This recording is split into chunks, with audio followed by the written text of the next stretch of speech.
Is how we get down. What's good, everybody? Welcome in to Coach and Company. We are on the road, so we got to keep it a little bit subdued because we were in a hotel in Florida this week. And for those of you that are brand new, because we grow every single day, we're live every single day except for today. Sometimes we are on demand, but we're here every single day at 10 a.m. Eastern Time on Stadium and everywhere the Stadium is. Amazon Prime Video, Direct TV, YouTube TV. We just added Vizio, LG. The list goes on and on. Now, this weekend, it may have been the most eventful weekend maybe in the history of sport. So today we're going to do things a little bit differently. Coming up in about 15 minutes, our entire second segment is going to be dedicated to the college football playoff. And maybe this will be the thing and the time that makes them go to 16 teams. If you missed it, we're going to educate you. Then coming up in about 30 minutes, so many things happened yesterday in the NFL that you will not believe. Also, could two MVP runs in careers be coming to an end? We'll discuss that.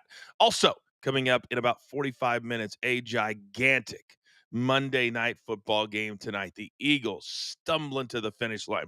The Chargers very much alive in the AFC playoff race. We'll talk about that as well. Also, we do best bets. Also, we have what is today? Our eighth day in our 25 days to Coachmas. So let's not waste any more time. The housekeeping is done. Now, I don't know if they have. Oh, they do have doorbells in hotels. Interesting. It's time to beat the books.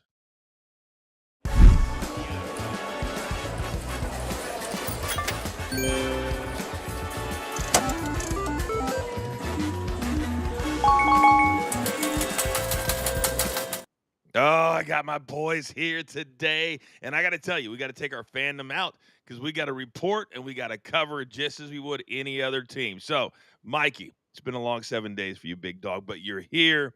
You got a smile on your face. You started the week getting a tattoo yesterday. I think you can look at your performance and say, hey, we're right there, but it was just that close. Good morning, sir. Good morning. Yeah, I mean, the rivalry is alive and hot between Green Bay and Chicago. I don't think we're going to hang our hats on, the last 12 meetings between these two teams. Caleb Williams had three different options to make, and he made the wrong one. I look forward to 2 weeks from yesterday. That's the bonus. You guys are still very much alive in the playoff race as well. Now, this man, if he was still at BetMGM after what happened yesterday, oh my goodness, he's our numbers guy for a reason. Good morning, Raphael. Morning, coach. Good morning, family.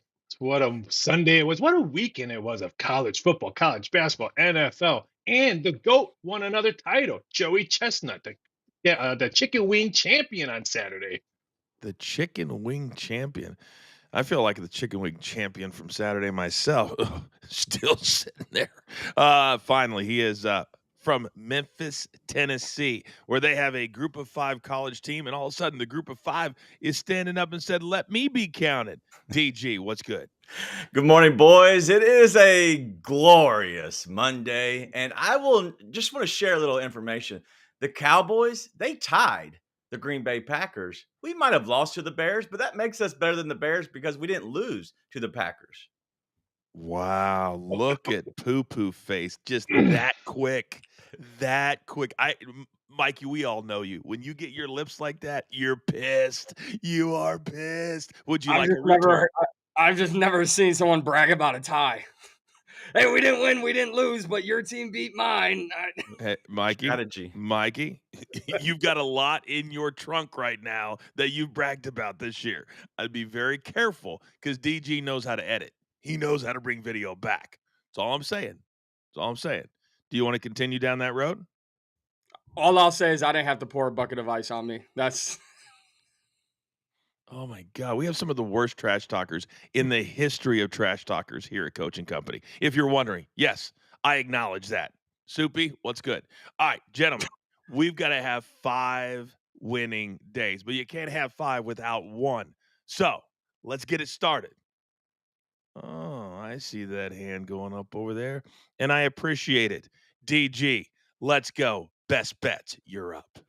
Boy, do I hate Jalen Hurts and the Eagles, but we're going to go with Jalen Hurts. All fan bias out of this.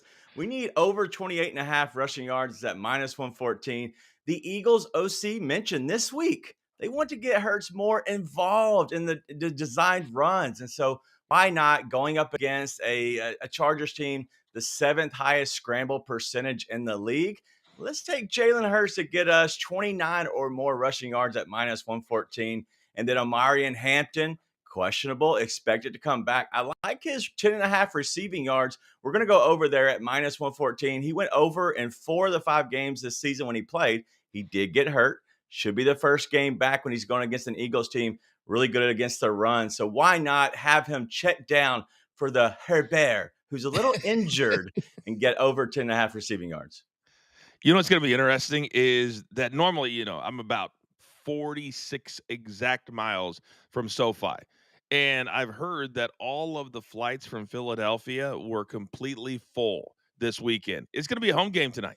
It's going to be an absolute home game at SoFi for the Chargers, where, by the way, our good friend Fluffy is going to sell out SoFi in March. Anybody going? Oh, that would just be me.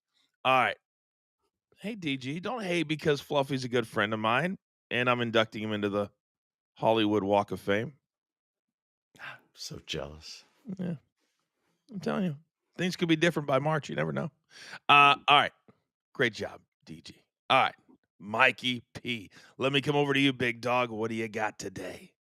I'm all over the Chargers in this one. The Eagles are a team trending in the wrong direction. So give me the Chargers team total over 20.5. I know the Eagles defense has played well at times this year, but the Chargers can hit you from multiple different ways.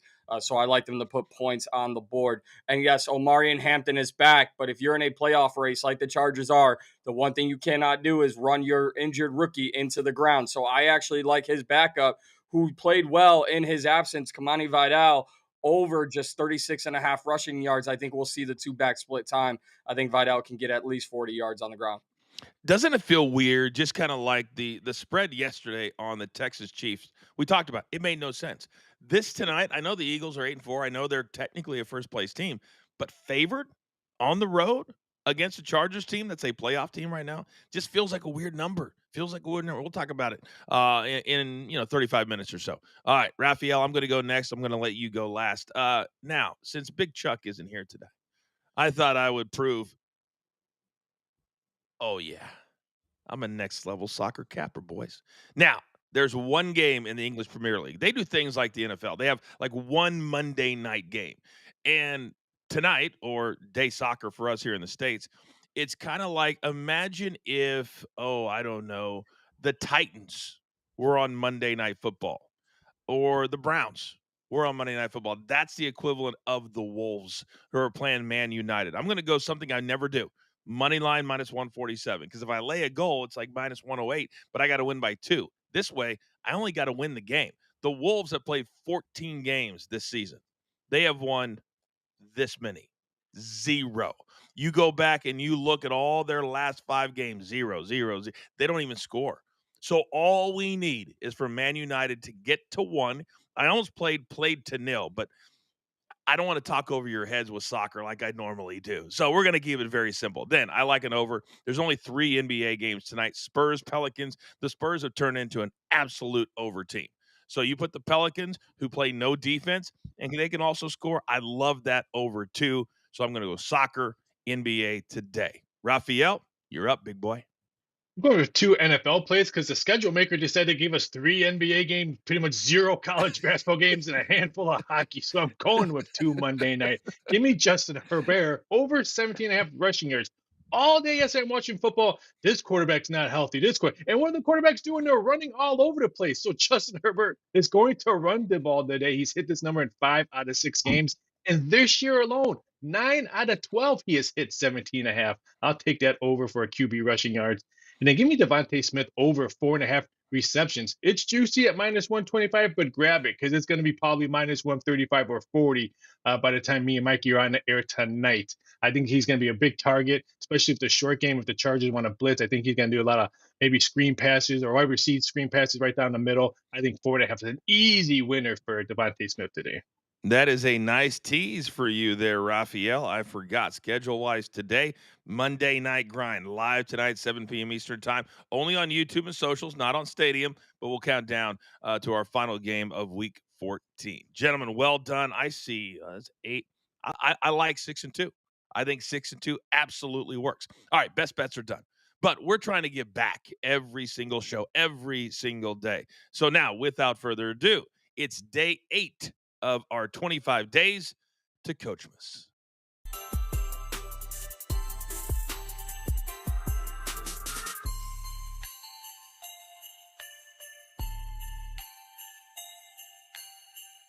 There is nothing like unwrapping a present early. So, Mikey, let me come up to you. What are we unwrapping today? On Coachmas, I couldn't think of a better figure to spend my Monday night watching with very limited sports on the schedule than Santa Claus. Santa Claus and Anthony Edwards of the Minnesota Timberwolves taking on a very surprising Phoenix Suns team. I know all eyes will be on the heavyweight Monday Night Football matchup, but this is a very underrated NBA game, and I think we'll see one of the league's best against one of the league's most surprising teams in the NBA if you are a Hoops fan tonight. Oh, I love that. That's going to be a really, really good one. The Timberwolves, whenever Ant is healthy, they play great basketball. They really do. Starting to move into that top 2 or 3 teams in the West that we know that they can be. All right, DG, coming over to you. What do you got today? Yeah, so Kirk Cignetti, obviously I was on him last year with the Indiana Hoosiers, but they asked him this week. They shared a little information. You're now the number 1 team in the country. What do you make of that? It only counts if we finish there, is exactly what he said.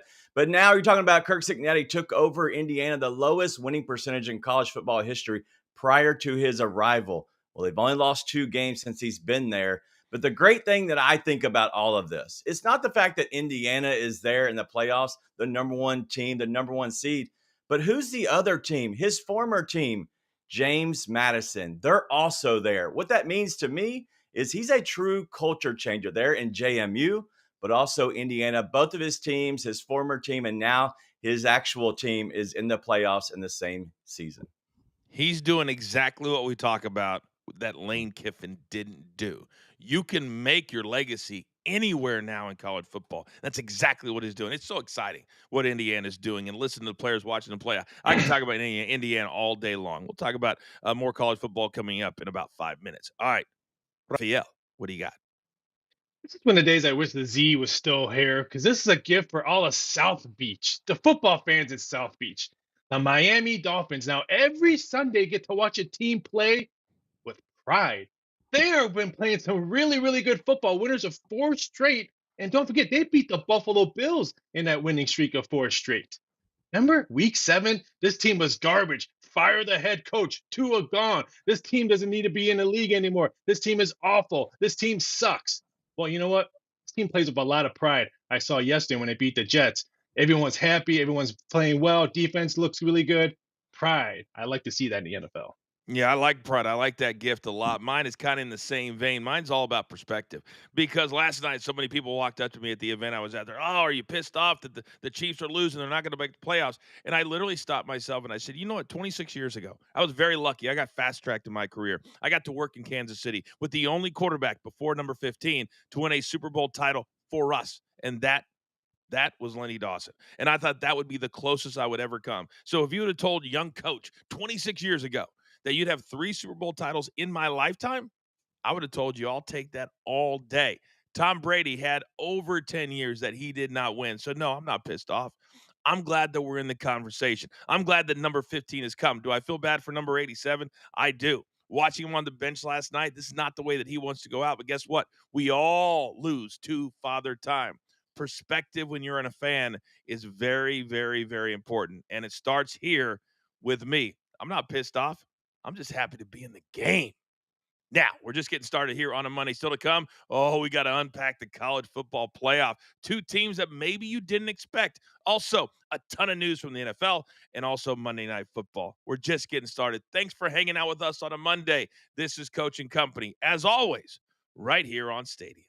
Down for some deep sea fishing? Crack of dawn Saturday? We're gonna be all right. We're 4 big, strong men. Nicholas, it's Mom. I know you went out fishing this morning. This big storm's supposed to hit. We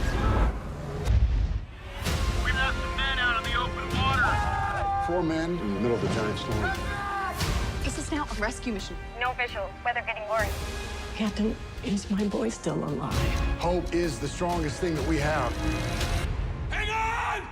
What's good, everybody? Welcome back to Coaching Company here on a Monday as we unpack the whole weekend and look forward to what's going to be a great sports week and also a great week of bets. Now, yesterday, when the college football playoff brackets came out, boy, there's some people that are happy and there's some people that are not, that are taking their ball and literally going home. So we got to unpack it all. Brought to you by Not Without Hope.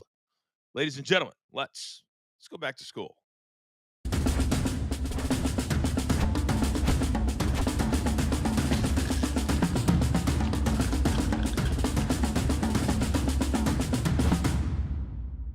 All right, boys, we start today not with the teams that made it in. We start with the team that did not make it in. And I feel like we started with 2. Then when the playoffs came, we went to 12. And this might be the year, DG, I'm going to start with you, that makes us go to 16. Because yesterday, everybody's up in arms. Notre Dame, they get left out in the cold. They won all of their games, just losing their first 2 by double digits. The problem is they haven't played a very high schedule. Dick Vitale, Emmanuel Acho, all these people on the internet crying, and they took it a step further. They also said, we're not playing in a bowl game. We're taking our ball and going home. What do you think the committee is saying to Notre Dame specifically? Notre Dame thinks they're making a statement, is what they think that is happening with all this. And they're making a statement to their school, their fans, and honestly, their seniors. They're taking opportunity away because you don't get that time back as a senior. You have a last game. Well, they had their last game because now they're not doing it. So they're upset that they didn't make it in. They beat Pittsburgh as the only other team that really was not, I guess, not at home. They beat USC at home, the only other ranked team. But guess what? That same Pitt team got beat by Miami by more points. Miami actually beat Notre Dame head to head. So, yeah, you can be all mad and all you want, but realistically, you did it to yourself, Notre Dame. Find a conference. At some point, they're going to have to do it. They want their kick, Raphael, and they want to eat it too. They get a ton of money from NBC. And if they join the ACC, which is the natural thing to do because they're in the ACC in basketball, they would have to give up that contract and that money. But you also make a lot of money by getting to the college football playoff. Your take?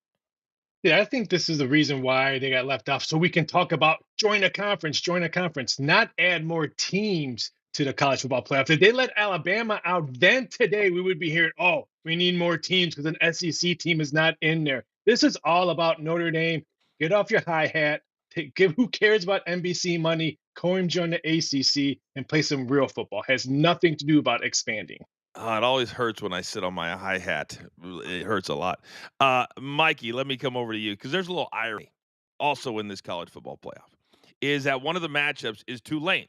John Summerall is the head coach of Tulane. He has already signed to coach at Florida, but he's coaching Tulane throughout this playoffs. Lane Kiffin coached at Ole Miss. That's who Tulane is playing. Lane Kiffin was supposed to show up on College Game Day, and all the reports that have come out, including our interview with Ben Garrett, is that he doesn't recruit, has never recruited. His college assistants recruit. So, what was his reason for not showing up to College Game Day? He had to get on the recruiting trail, is what he said. Do you think the college committee was maybe tweaking things just a little bit? I hope they were, because that would be fantastic. Listen, what is with this new kind of attitude in college football, more so than any other sport in the college ranks, which is I don't get it my way and I'm going home. And where you just saw it with Notre Dame, we saw 2 schools in the Big 12 say nope to bowl games, just like DG hit on. And now Lane Kiffin goes, you're not giving me softball questions. You're not going to make me look like a star. I'm going home. Well, all this entitlement. Did we forget why we're here? Did we forget why we are here talking about these games, what we tune in for in December and January? The kids who are looking to cement their own legacy as college athletes, looking to get to the next level, to the NFL, and establish history within their program. No, we're all about hurt feelings and priorities around here. That's so well said. It really is. I think these coaches and these players forget there's only one national champion. And what you remember is that trip to, yeah, make fun of it, the Pop Tart Bowl. But guess what? The Pop Tart Bowl can be fun. Going to the Bahamas to play in a bowl game, that can be fun as a 19-year-old kid that maybe grew up in, the suburb that wasn't very nice or whatever the case might be. These are opportunities. And DG for Iowa State and K State, you guys all know, I say it all the time. My point guard played at K State. Like I have ties to K State. And they're saying, well, we have a coaching change. Well, it's really more about the portal and the fact that they might lose 15 or 20. Iowa State, out of nowhere, they lose their head coach going to Penn State. But you still got to try and play despite the fact. So this might be more than just adding teams to the playoff. It may be moving the entire schedule so this doesn't continue to happen moving forward. Yeah, we're going to need to see some changes because if people start opting out of bowl games, which realistically, the last couple of years, they've been irrelevant in a sense, other than the Pop Tart Bowl, which we've talked about, because it was a cool event. It was a Pop Tart going in a life size Pop Tart, jumping out of a Pop Tart. That's the reason we're talking about not the actual game. And so, because of that, that's why that they need to maybe look at a not a consolation, but you know how they have the NIT tournament? What Mhm. if we have like another tournament after this? And so it was the next 24 teams they were looking at and put them out and spread that out over the course of a month long. That might be fun. Give them something to win, maybe an NIL deal. If they win, they can split, $1 million amongst their team. There could be some incentives that they put in this. That might be cool because the NBA's doing it with the NBA Cup. It was essentially a way to add interest and also pay money to the entire team in a bonus scenario. All right, let's talk about a couple of teams that got into this thing because Raphael, there's going to be a lot of people, and maybe us included, that looks at James Madison playing Oregon, looks at Tulane playing Old Miss as sacrificial lambs. Would they be incorrect? The Oregon game, yes, because who went to Oregon and pretty much destroyed them and hold the ball the whole time? Indiana did. What does JMU play? Indiana type football. So we could see a really, really close game. The Ole Miss Tulane game, that one I think could be a blowout, even though I would love to see Tulane beat Ole Miss. That'd be fantastic. But I think that game can be an ugly blowout. But I am so excited to watch JMU and Oregon because I think JMU has a really good shot to shocking the world. That's the positive of this, isn't it, Raphael? And Mike, I'll come over to you. That with all the negative of the teams that didn't get in, or why did Alabama get in when they got pounded by Georgia, all of that noise. But when we get to December 19th and we look at some of these matchups, can you imagine if you were James Madison last night and you're watching that special and all of a sudden you see your name up with 11 of the other best teams in the country? How cool is that? It's a fantastic thrill for those coaches and players, and Billy Napier will be walking through that door next year. They probably also looked at me and said, "Ha ha, loser, suck it up. We made it, and now you have to watch us again."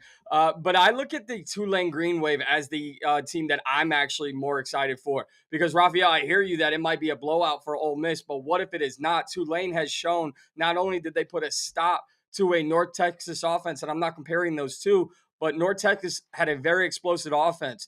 I really like Tulane. I think they could be a live dog in this one. And how crazy would that narrative be if Tulane gets the win and Lane Kiffin goes, I got out at the perfect time? Sometimes you can't make it up, DG. You can't make it up. But that's what sports is all about. If I'm the committee, I'm sitting there and I'll admit it. I'll say, no, I want to see that matchup. We see it all the time how NFL will book Thursday games and stuff for the matchup, for interest. This is also entertainment. Yes. 100% it's entertainment. You're talking about John Summerall, who's now taking over Florida in the SEC, and then Ole Miss. They lost their coach in Kiffin. They brought in their new guy, and so there's storylines behind this Tulane Ole Miss game for sure because this Tulane team they're all intact. I'm not saying they're a great team, but they have sneaky potential where they could bite you in the butt for sure. And an Ole Miss team who maybe is a little distracted at this point, but the storylines, JMU going to Oregon, but also Tulane playing Ole Miss, these are great. I love these matchups. I'm glad these are the two teams that got these outlier teams in a sense. But sometimes when you win, you could also lose perception wise. And Raphael, here's what I'm talking about. When you look at the brackets, unless I'm mistaken, Indiana will play the winner of Alabama and Oklahoma. Ohio State, after losing to Indiana, they get the winner of Miami and Texas A&M. And there's some people that feel like those teams are much worse than Oklahoma and Alabama. Did Indiana is that a tougher road than what Ohio State has? That's a complete tough road. That's the committee telling me, hey, you're still a basketball school. You have to show us a couple more years before you get the cushion of Ohio State. So I think it was a bad draw for Indiana. But at the same time, this is opportunity. If you're Indiana, just keep on winning and make the committee and all the Indiana football believers keep on believing. Mikey, what about you? Same question. Yeah, I it definitely hurts Indiana being on this side because if you look at it, it's not just Alabama, Oklahoma. I look at Texas Tech. I'm so intrigued by the opportunity of seeing that Texas Tech defense going up against Kurt Signetti and Indiana. No matter what happens at the end of this, that will be my college football playoff national championship game because I think they are two of the very best programs. We've already seen Ohio State and Indiana. So Indiana definitely got the worst of the draw, but I think it's more of a they earned it, they'll go prove it as well. DG, talk to me. You got to beat somebody, but there's nothing you can do. I don't think this is the committee shoving it to Indiana saying, hey, you're not any good. I think this is how it all plays out. But if I am Kirk Signetti and my team, bring it on. Like, he is Mr. Google me. He wants to make a point proven. He'll prove it against either Alabama and Oklahoma, and then prove it against Mikey's Texas Tech team, who aren't going to be the pew pew Red Raiders that day. I love when we catch strays. I love when we catch strays here on this show. I mean, that's the bottom line. I'll close this segment with a little commentary. That Indiana is the one team that you'll never hear complain. DG is absolutely right. Signetti is the one coach that's going to teach every other coach in America, shut your mouth. Every other player in America, shut your mouth and go out there and play the game. There was a lot of people that said Saturday night meant nothing. Number one versus number two, both teams, regardless, were going to get a bye. Did that game show that to you? No. Indiana went out there and said, we've never done this before. We want to be here and show the nation just how great we are, just how much heart we have. And then if you haven't seen it, their quarterback did a viral interview after the game. Gratitude, graciousness, his mother in a wheelchair fighting for her life for years and years and years. That's what college football is all about. That's what this is going to be about. And I cannot wait for these 12 teams to strap it up on December 19th. All right, still to come on the other side. We're going to go a little front page news because I don't know if you saw everything that happened yesterday, but boy, the NFL, they got some explaining to do. Coaching Company on a Monday. Thanks for hanging out with us right here on Stadium. Crazy if you don't think that can happen. I guarantee you, man, there are logos on the turlet. Pamby, pull up! Pull up! I'm an outlaw.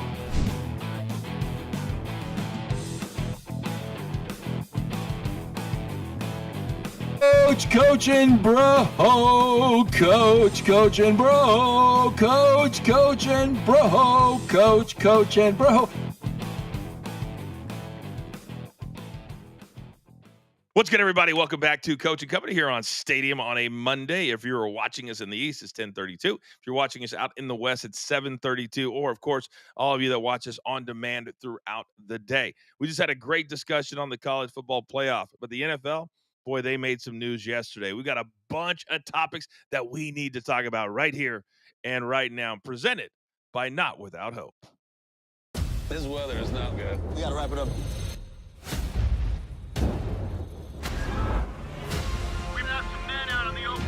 This is now a rescue mission. Hope is the strongest thing that we have. Hang on! In theaters this coming Friday. Now, we got to start, gentlemen, in Las Vegas, the sports betting capital of the world. And, Raphael, you worked there for a quarter century, and they had a game yesterday that still has me scratching my head. It's a little ironic that today's the day that Terry Rozier is due in court for his part in the gambling situation, because you're going to have to explain this to me. Now, for those of you watching right now that missed this, Dave Portnoy, tons of other people lost their minds yesterday. The Broncos were giving 7.5 or 8. Raphael, they 16 seconds to go, Broncos up 10. Inside their own 40. They complete a pass down to the 42 or the 40. The Broncos player stays on top of the receiver for maybe a second or two. With 4 seconds to go, they throw a flag, delay of game. That stops the clock. They then move it up 5 yards, and inexplicably, Pete Carroll trots out the field goal unit. They make a field goal, no time left on the clock to lose by 7. I will say this, that was the worst bad beat in the history of betting. Raphael, what are they saying in Vegas about this? Well, one thing I said all last night on the phone and in emails, what's the key number in football? It's 7. So mostly you get a lot of sevens in football games. That's just the way it is. Now, I get a lot of emails saying, hey, this game was circled. This game's already being investigated, and the public does not know. This game was not one of them. The Ohio State kicker missing it and gets Indiana. Got a lot of phone calls and text messages. Is that game fixed? He totally shanked it. Just because something weird happens in a game now these days does not mean it's fixed. The NBA, Las Vegas is inside it now. It's just give it a break, people. It's everything is not what it looks like on TV. It just happens. Now, with that being said, DG, let's talk about it from a fan perspective. I understand normally if there was a minute to go or a minute and a half to go, nobody would have said anything. But this was 4 seconds. It didn't matter whatsoever. People losing their minds, I think, are a little bit justified, but it's very, very suspicious. Your take? It's definitely suspicious, but it also not justified because realistically, if you think about this as a Pete Carroll, you have 4 seconds and you were gifted an opportunity to possibly kick a field goal. Maybe there's a second left on the clock. You have an onside kick, you run it back, or somehow there's some way a dead ball and you get a second on the clock. There's ways that you possibly could tie this up. The only way it's possible is if you do kick that field goal. So the smart football play, but I love that everybody is losing their minds because one, I didn't bet it. So I love watching people have their money squandered and being pissed off. I didn't either because the Broncos are a horrible team. If you laid 8 with the Denver Broncos, maybe Mikey, you're the idiot. Seriously. Yeah, I'm with all of you, but also let's not bury the lead, guys. Wow, Pete Carroll and his 2-11 Raiders actually fought all the way to the end. Like that's all he's looking for is some type of positivity on this season. Geno Smith, Kenny Pickett, maybe just the kicker can deliver points. I don't know if there's anything to hang your hat on if you're the Las Vegas Raiders. So if I'm a player, hey coach, at least we played until the end, I guess, but it is absolutely hilarious seeing everyone freak out over the ending of this game, like DG said, especially if you didn't bet it. Topic number 2, the end of eras. And yesterday was very eye-opening. And I think sometimes, my gift was the gift of perspective. DG, I'm going to start with you. And every single athlete, everyone, even Tom Brady at the end, you can't beat father time. We know that old saying. Yesterday, the Ravens, boy, John Harbaugh, he has a reason to be pissed just a little bit. They lose 27-22. Isaiah Likely caught a touchdown, had both feet, and took a third step. They called it incomplete pass, losing their minds. They lose by 5. Lamar Jackson just not playing very good football. Then you got the Chiefs last night inside their own 30. They had held the Texans scoreless in the second half. They had done nothing. CJ Stroud had the most incompletions in a row by any quarterback in the entire league all season. And for some reason, my coach, Andy Reid, goes for it on 4th and 1. They don't get it. Rashee Rice just drops a perfect one in the breadbasket. But here's the bigger thing, the bigger story. These are MVPs that are now probably going to be on the outside of the playoff picture looking in. And when you see the end of an era, it's very, very difficult to watch when they've been so elite. But it happens. And this is the other side of sports, right? Yeah, they have both been elite. We're talking about Lamar Jackson and Patrick Mahomes, but also, Andy Reid has been the top of the top, right? With Patrick Mahomes. Yes, you can say like it's an end of an era, but really realistically, coach, like I get it. It is they lost they're not going to have a chance to make to the playoffs at this point. It's what it looks like. But it's not an end of an era. It honestly, it's an end of a season because if it's me, I have Lamar Jackson and Patrick Mahomes and I'm going to try it out next year. And so yes, these two guys have been excellent and they're going to be excellent. I don't see them stopping. What we're going to have to see now is an end of an era. You're talking about Travis Kelce because his little Swifties are going to carry him home because the horizon is just staring right at him. Yeah, that's exactly where I wanted to go because it's hard when, and this is interesting, Raphael, that when you have everything, sometimes you have nothing. Years ago, I asked Vince McMahon, why does he still show up every single week when he has all the billions of dollars? And he looked at me and he said, Coach, he goes, you got to have purpose. You got to have a reason to get out of bed in the morning. You can only count your money for so long. Watching 87 sit on the bench last night after he dropped the pass that went right into the hands of the Texans player, it just as a human being, it hurts a little bit because this is a guy that has everything. A billionaire fiance. He makes a ton of money himself. He's got all the commercials in the world. But Travis Kelce is going to have to figure out at 36 years of age, when he's done playing, what do I do moving forward? What is my life going to look like? Because I want for nothing. But going out this way, it hurts. And I can only imagine how much he was hurting in the locker room last night. Yeah, watching him play, your voice was in my head because he just looked old yesterday. I mean, that pass right there, and he just dropped it. So yeah, I was kind of saddened for him. I mean, he's got change. His fiance's got billions. So I mean, yes, he's living a good life, but I think that itch will be fulfilled with acting and doing other stuff. So this is his. I don't see him coming back. This will be his last season. But it's sad because I enjoyed watching him put that red jersey on, game after game, doing some phenomenal stuff as a tight end. He made the tight end position right now. So it's going to be sad to see him go. Yeah, most players, there's only one player that's ever gone out physically on top, and that was Barry Sanders at the age of 30. Everybody else usually plays a year or two too long. Just like Mikey, fighters usually fight a year or two too long, if you know what I mean. There were two other big stories from yesterday involving quarterbacks, and I wanted to come to you about Caleb Williams. He won last year in Green Bay.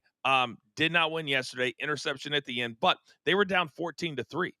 And that was at halftime. They did not give up. They came back and tied the game at 21. But here was the underlying story. Your guy, the reason that you got the tattoo on your back, good, better, best. Um, at his opening press conference last year, he kind of quipped, oh, it was nice beating the Packers and Matty LaFleur twice a season in Detroit. Matty LaFleur did not break stride after the game yesterday. And when asked about it, he goes, oh, no, this is a rivalry. We're playing him in 2 weeks. Why would I stand there and give him pleasantries? Do you believe him? I loved it. I loved it. Even though the team I root for lost in that game, this is exactly what these two franchises needed right here, right now. The NFL is a much better product when teams like the Eagles and Cowboys, and we saw their spats earlier this year. But when the Packers and Bears are absolutely hating each other and the game comes down to the final play on the field, that's exactly what the NFL wants. It's exactly what both of these teams need. And for the Bears, Matt LaFleur kind of giving him the ice cold shoulder. That's exactly what Ben Johnson and the Bears want. I cannot wait to see what happens in 2 weeks at Soldier Field. DG, this month in the NFL, particularly in the NFC North, is going to be absolutely amazing. The Bears have a juggernaut of a schedule in front of them. The Packers, with that one tie, how could that hurt them? Detroit scoring 44. Maybe Dan Campbell is getting a brain. Do you think this is the best division right now in football? Yes, you can talk about the West because you do have Seattle and San Francisco still there, but realistically, these are three teams, and honestly, three teams that hate each other, which that's what makes it the favorite for me. Swing that petty machete all day for any of them because this is a conference and a division that honestly they hate each other within it, and so it will be a battle of the best, and whoever comes out top will have earned it 100%. Raphael, from a betting standpoint, when you have three teams in a division that are so close, and now with the NFL, and they're going to continue to do this, meaning the schedule back ended to have these matchups. The Bears playing the Packers 2 out of the final 5 weeks. That's exactly what we need. It's exactly what we want. But how could that affect like future betting, divisional betting, all of that? The division betting is a three-team race. Balance wise, we have so much money that came in on the Bears because of how good they played lately. I think the Bears won yesterday because the former Bears team would have got buried in the second half, laid their head down, and got crushed by 20. The Bears have been proven that they're going to fight and fight and fight. That's why the future money will still continue to come in on the Bears because they get Packers at home 2 weeks. So just because they lost, I still think in my eyes they won. Real quick, Mikey, tell the people at home, who do you have left, and who do you think is going to be your most difficult game down the stretch? I think it's Green Bay. There's no other matchup with Cleveland, San Francisco, Green Bay, Detroit. There's no other game that has as much emotion attached to it and also significant impact and meaning to the playoff race than the Packers game. The Bears are going to be mad. You already had safety Jaquan Brisker saying, sorry, Chicago, that's on us. I promise you we'll get them back. All right. You can't have Twitter fingers, right? We need you to play football on the field. Stop. Because you're upset, don't piss off the fan base even more. So I think the Packers game will be the defining moment of the season this year. And remember, we got the number 1 seed at stake here. That bye is everything in the NFL. Not playing an extra game. Oh, my goodness. The bodies hit the floor. Sorry, a little PTSD. All right, still to come on the other side. It's the Eagles. It's the Chargers. It's Monday Night Football. A little tease before the grind tonight. It's Coach and Company right here on Stadium. We'll be right back. You're contracted through Ole Miss, not Lane Kiffin. So until you fulfill your obligations, like people have been asking me, do you think there'll be any opt-outs for the playoff? I would be shocked, first of all, if any player that did those 5 o'clock up downs and stair runs at Vaught Hemingway in June forfeits the chance to fulfill a lifelong dream. Can you out of imagine? loyalty to Lane Kiffin. Wow. But then at the end, like even if at the end of the year they decide, well, I'm going to entertain LSU and LSU, they're asking me $2 million, that was going to happen anyway. Ole Miss had to pay, like, even guys that were on their roster that didn't play that much last year, you have to renegotiate with all of these players. You have to, like, because this isn't like the NFL where you've got a 4-year contract and you're in year 3 or year 4 and you want to get a contract reset or anything like that. No, dude, this is quite literally year to year. And the fiscal year, the Ole Miss business year, is not done. I'm not worried about any player for the playoff. And honestly, Ole Miss will be an advantage, will have at least one advantage of getting right to first renegotiation. So, and there's some players out there. Their two best defensive players right now, in my opinion, are Cam Franklin and William Eccles. Mm-hmm. Those dudes were ready to get in the portal and not come back had Lane come back. So really, again, guys, like, Coach, I appreciate you letting me tell some of this stuff like straight up what it is, because like if you want to say, well, then everybody's going to leave. Did you think that everybody on that, like, just because you're swept up in Kiffin mania, again, keeping up with the Kardashians, it's a fun reality show. Welcome back, everybody. Coach and Company here on Stadium. Don't forget, if you weren't here at the top of the show, don't even worry about it. We're going to lock it in about 5 minutes. But the last game of Week 14 tonight, it's the Eagles, it's the Chargers. Let's not waste any time. DG, I'm coming right over to you because this is a fascinating one. The Chargers very much alive in the wild card race right now, trailing the Broncos in the AFC West. Then you got a stumbling Philadelphia Eagles team that, because the Giants, Cowboys, and the Commanders stink, they're going to stumble their way into the playoffs. But what is your take on this matchup? And they're giving 2 on the road. I think this is going to be a really good matchup for the simple fact that the Chargers are sneaky. They're still a good defensive team. We still have questions revolving around Herbert and the rushing duo now with Vidal, but also Hampton. There's a lot of questions on the Eagles side of, do they even like each other? Will they play for each other? Is A.J. Brown going to be upset? Can Devontae Smith take it out on a zone coverage type defense that he's done all season long?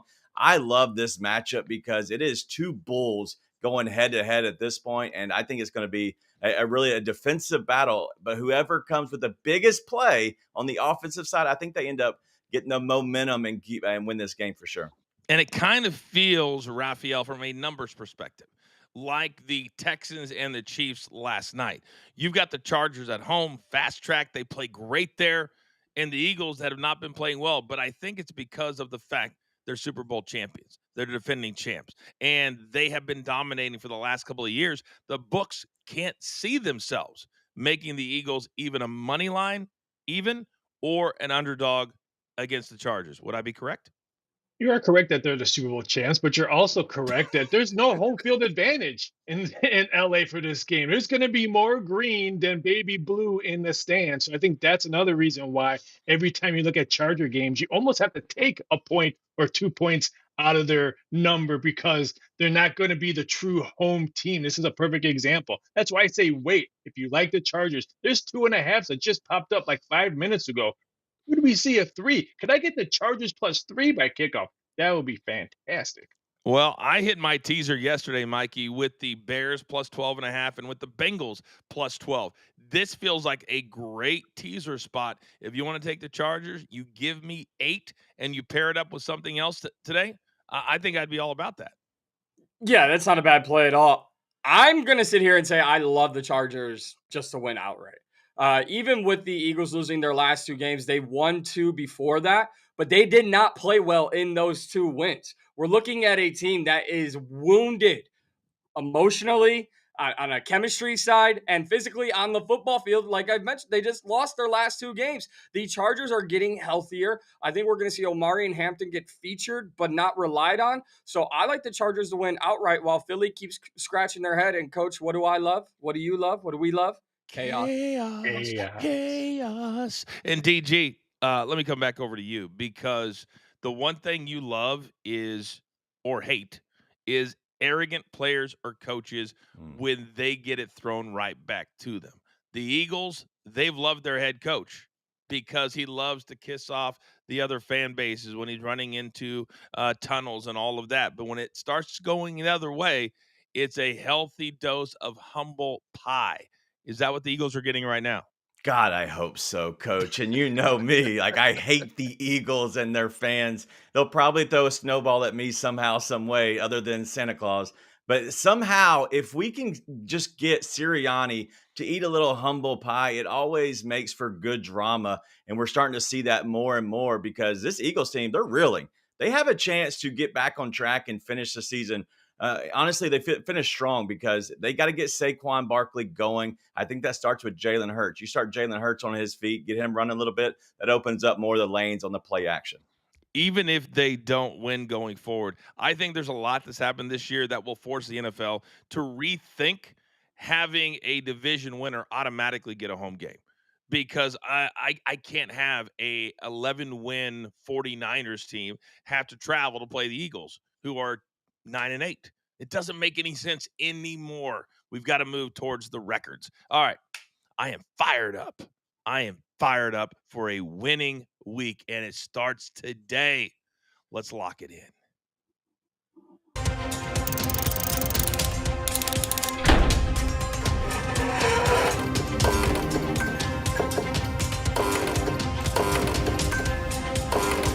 All right, 10 seconds or less. 1 or 2 nuggets is all that I need. DG, start me off.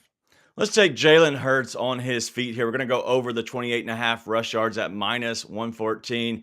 We talked about it earlier. And the Eagles, they want to get him going in this game. I think he gets involved more in the run game. And so he's going to go over this 28.5 rush yards at minus 114. And then Omari and Hampton, he's back. We're going to go over the 10.5 receiving yards at minus 114. Before he left of his ankle injury, he went over 4 or 5 games this season. I think he goes for 20 plus through the air tonight. Oh, it's going to be fun to find out. Raphael, talk to me. I think both quarterbacks go over their rushing number. That's why I like Justin Herbert over 17.5 rushing yards. This year alone, he's hit this number 9 out of 12 times. He's at home. He'll do it again. And then give me Devontae Smith over 4.5 receptions at minus 125. He's hit this one 4 out of 6. I think he has a big game. I think this is the reason why Hurts has a good passing game. If you're going to cash with the coach, you're going to do it these two. By the way, I was 3 out of 4 yesterday, just to mention that. Now, this is day soccer. This is the English Premier League. Man United on the money line, minus 147. That's a 3-way. It's the top bet. Don't lay the goal. That way you'd have to do it on the 2-way. The Wolves, 14 games. They haven't won one of them all year. The last 5-6 games, 0 goals. They stink. They suck. Man United wins at least 1-0, maybe even 2 or 3. Then the Spurs Pelicans won 3 games tonight in the NBA. I love the over 236. The Spurs have sailed over this number almost every single game the last 5 to 7. Love this number. Mikey P, bring us home. Give me the Chargers team total over 20.5 points. The Chargers will be one of the better offenses that the Eagles defense has seen this year. So I like the Chargers to score at least 3 touchdowns on the night. And Kamani Vidal, I know DG's on Omari and Hampton. Give me his backup running mate. Vidal over 36.5 rushing yards. I think he'll get some carries with Hampton coming back from his first game of injury. You don't want to run him into the ground. So give me Vidal at least 40 rushing yards. If there were ever names that say we're moving into a new era of football, it would be Hampton and Vidal. It's like the witness protection program. All right, Raphael, make me smarter. Some Monday Night Football action, and I like the home team because the Los Angeles Chargers have won each of their last 6 home games against opponents on a losing streak. Philly, You're going to hit the hotel room on a 3-game losing streak. Oh man, it's gonna be a 5:15 p.m. local start. The sun's just gonna be going down out in the west. It's gonna be very interesting. DG, bring me home here. Give me about 30 seconds. What do you think the narrative storyline will be tonight for Monday Night Football? Yeah, I'm curious if we come out of this and go, is Sirianni on the hot seat? Is Saquon Barkley possibly injured because there's nothing getting going with him? Is AJ Brown, Jalen Hurts connected? I think that there's going to be a lot of storylines revolving around the Philadelphia Eagles. A lot of questions around that entire program. Mikey, a little preview of the grind tonight. Yeah, beautifully said, DG, because you know what we are going to get? I can almost guarantee this. We're going to get Jason Kelsey so passionate, so fired up, delivering a message to the Eagles. He might even take off his shirt, but guess what? Jason Kelsey's not walking onto that field, so the Eagles have 60 minutes to show that they're a competent football team. I can't wait to break it all down. I think the Chargers do handle Philly, and Jason Kelsey, keep your shirt on, please. And Raphael, you think the number moves between now and 7 p.m. Eastern tonight before the grind? I don't think we'll see 3. I would be shocked if we don't see 2.5 right at the board. The over money, I think, is going to be very interesting. Do we get more over money come in? All right, very good, gentlemen. Well done today. Appreciate you guys as always. Producer man, I need that one shot. It is now time for all of you to go out into the world, for you to pay it forward, for you to be kind to one another, and understand this: that every single day, sports. This is what it's all about. This is what we love to do. So give me more, and understand there's only one thing left to do, and I believe you all know what that is. You've got your marching orders. Let's take all of these tickets straight to the pay window for all of my guys. Damn it, do I love them all. My man, Mikey P. My numbers guy, Raphael. My guy live from Memphis, Tennessee, DG. And producer man, always behind the scenes, making the show look like $1,000,000. We grind for you so we can win with you. It's what we're all about every single day right here. This has been Coaching Company, presented by Not Without Hope, as always, on Stadium. Have a great day.